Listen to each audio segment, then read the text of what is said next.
Hi guys, welcome back to my channel. It's Lisa, Best Life Lee, and today I'm going to be putting together my emergency kit. So grab your to-do list so you can write down what I'm going to tell you about, because it is going to be a lot of stuff. I have my list, but I also have all of the things that I am planning to have on hand in case I have a storm that results in a power outage. So a few weeks ago, I asked if you would like to see an emergency kit video, and overwhelmingly the voting was for yes. So recently in my area, we had a pretty bad nor'easter, and it kind of took us by surprise, and we weren't all that prepared for the storm. Basically, my whole town and surrounding towns didn't have power, and we actually even lost cell service. We didn't have access to data to get onto the internet, so we were really kind of cut off from everything. So basically lost like 2 days. That's what made me realize I needed to get my emergency kit. Anyway, because I have propane gas cooking stove, I can still cook when the power goes out. I just need to use a match to light my stove, and then I can cook. So if you can't cook, then you need to have some food on hand that you can eat that isn't going to require it to be cooked. So that being said, I'm going to start with matches. So making sure that you have a full thing of matches on hand, and if you have those lighter things, that's fine too. But I always want to have matches in my emergency kit. This will help me to light my stove, but it will also help me to light candles. So on that note, candles, you have to have real candles, because the LED candles really don't, while they're beautiful and pretty and look great when you have power, when you don't have power, they really don't shed light.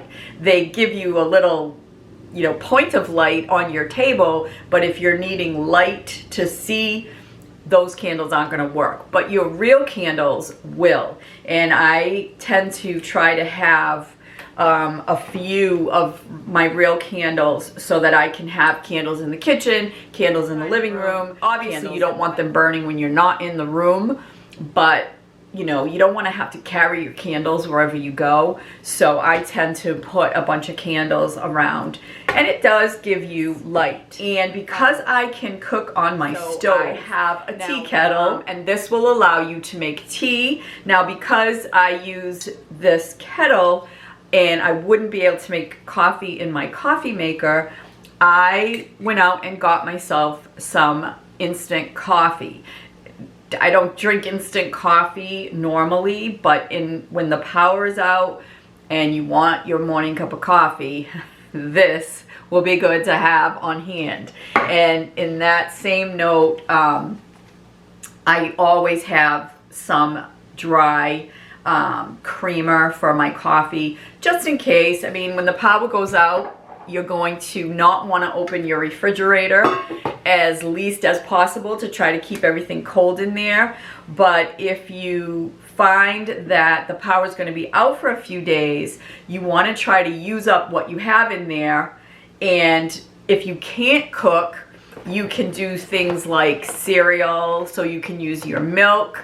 You can do canned chicken or tuna and use your mayo and give yourself stuff to eat while you have no power. Now, speaking of cans, you're going to need a manual can opener. Now, this is what I use anyway, but if you are someone who uses an electric can opener, you're going to want to have one of these on hand, because you won't be able to open your cans. You want to make sure that you have bread and stuff like that you typically would have anyway. But if you can't cook and you don't have a stove, you want to have things like canned fruit that you could just open and eat. You want to have a bunch of different granola bars, or even like dried fruit, nuts. Have a thing of peanuts, something that you can just grab if you're starving and you can't cook. I have peanut butter and, you know, crackers. Hopefully you have crackers in the house. You can cook. You obviously want to start cooking what you can cook out of your freezer and things like that. You don't, I had to throw away everything that was in my freezer and my fridge because we didn't have power for 2 full days. But we did try to eat what we could before everything, you know, went bad. So, the other thing that you can keep in your freezer is a bag of ice, because that will, you know, you can take the ice, like we took the ice and used it in some drinks that we had that weren't cold anymore and that kind of thing. So, and I didn't plan on that. I just had that ice from the summer. So a bag of ice, that's a good idea to have in your freezer. We have some great little lanterns that are battery operated, and these shed some really good light. And this one takes like 8 batteries. This one doesn't take that many, but you should know what kind of batteries you need for your lanterns. You should have fresh batteries in them, and you should have packs of new batteries because, you know, you're going to need them more than likely. But the issue was that we didn't have the lanterns like in our bedroom or anywhere near. We didn't have flashlights nearby in the nightstand, so we're putting some flashlights in the nightstands. That way, if the power goes out in the middle of the night and you need to find your way downstairs or to another part of the house, you can just grab the flashlight that's in your nightstand drawer and find your way around. Again, spare batteries. Make sure you have fresh batteries in your flashlights. Now, the other thing that we had, which was really a godsend for us, was we had a battery operated radio. So this is AM, FM, and it also says TV weather band. You know, at least we had some outside contact and we had some news. So it was very good to have this. When the power goes out, we still have running water, and because I have a propane water heater, I have hot water, and it's wonderful because you can do dishes, you can take a shower, and again, that's because we have the propane and we have the propane water heater.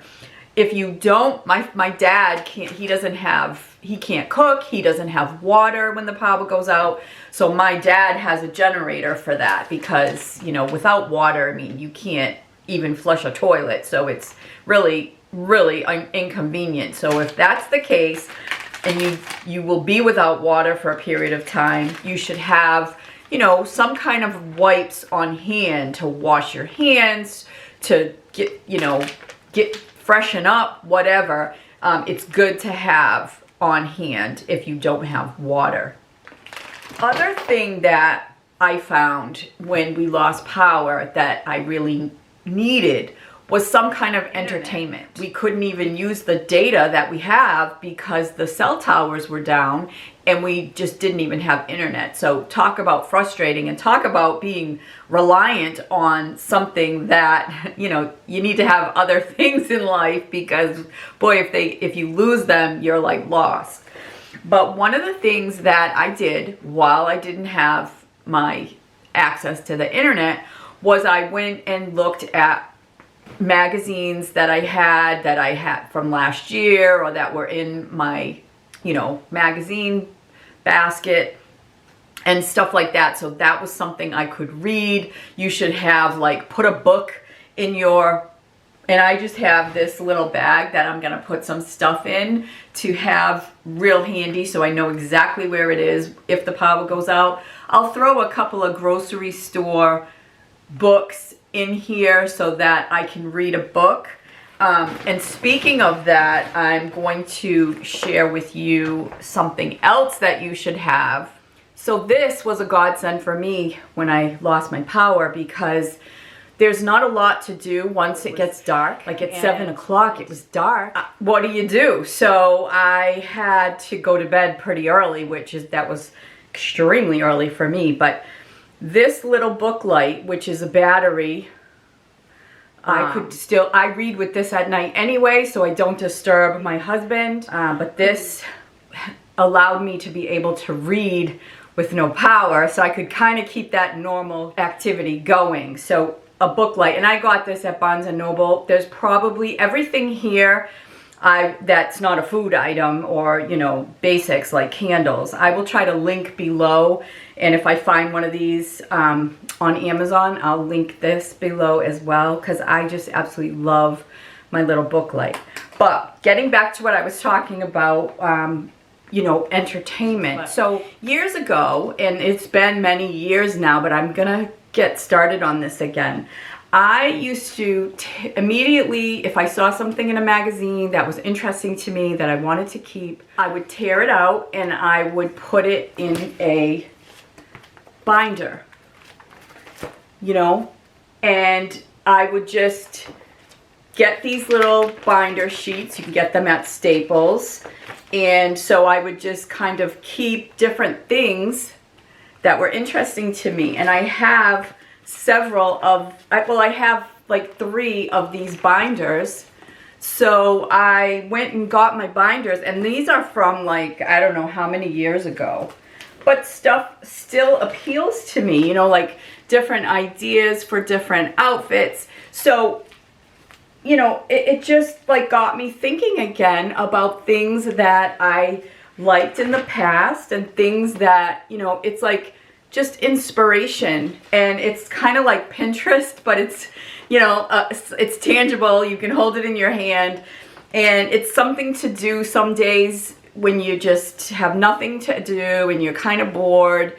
You could just start going through your magazines and tearing out things that are interesting to you, put it in your binder, get rid of the magazines after that, because you know that you got everything you could out of it. But what's nice is I had something to do when there was no power.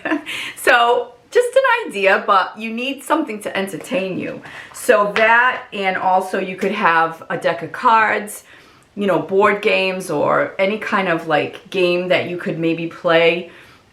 Yahtzee's a good one, because that's just like everyone can play that. It's easy. Scrabble, that kind of thing. You should have a car charger for your phone, because you can always go out to your car, turn it on, charge up your phone. That's a must. Let me just look at my list and see if I missed anything I wanted to mention. Oh, I know what I forgot. Cash. You need to have cash on hand. I don't carry cash. I don't even have cash on me right now.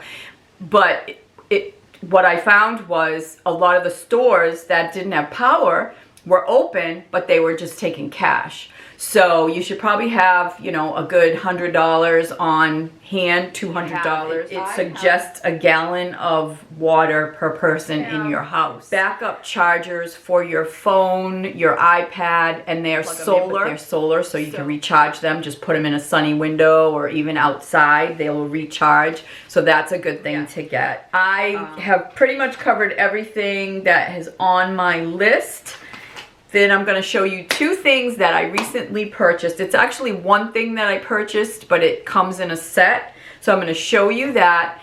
I haven't plugged this in yet or anything, but this is a power bank. This is something that I am excited to have. So what this is this is a power recharger, and you can put your USBs in there, but you can also plug something in. A couple of different things. So it has the AC, so you can plug it in and charge this up. It also comes with one that you can plug into your car, so you can recharge this little bad boy when you don't have power. And this is a light bulb that came with this. So it was a set of 2, and it didn't seem like you paid any extra for this light bulb. But this light bulb will hang, if I don't break it, it'll hang like it has a little hooky thing there. So you can hang this, like maybe if you're trying to do dishes or whatever, and you can just plug this into a USB to charge it. I haven't charged it yet. I just took it out of the package. So, you know, but you have your little thing to turn it on. It looks like you can make it brighter or dimmer, but really cool. You'll be able to use a light bulb, I'm sure, if the power goes out. But this you can plug in, so you could plug in your toaster if you wanted to make toast. You could plug in your coffee maker if you needed to plug in, if you wanted to have coffee. You could plug in a lamp, and you could plug in your laptop for work. And that is pretty much why I got this. It also looks like it tells you, how much power you have left in it. So I have the instructions here. So I haven't even looked at it yet, but I am so happy that I got this. And this price point was not bad at all. I think it was about $149. You can get these upwards of $800, $400. The generators obviously are a lot of money, but this one was only $149, and I thought that's a pretty good investment for to have this kind of power backup if the power goes out. So I am psyched about this. I definitely will link it below if you are interested. And like I say, it's probably going to be a godsend the next time my power goes out, especially where I work from home. So I have really covered a lot of things in this video for my emergency kit. Some of these things are just going to be in my regular cabinet, my regular pantry. I just like to try to keep that pantry stocked up. Hopefully we get through this next winter without losing power, but chances are there will be some kind of storm. So I hope that this has inspired you to get your emergency kit going. Thank you everyone who voted on my poll question. I so appreciate that. I'm wishing you a very safe winter season. Thank you so much for hanging out, stopping by, spending this time with me. If you're new to my channel, welcome. I hope that you will consider subscribing. I hope that you will hit that like button, and I hope that you will come back. Keep your comments coming, and take care. I will see you in my next video. Bye for now.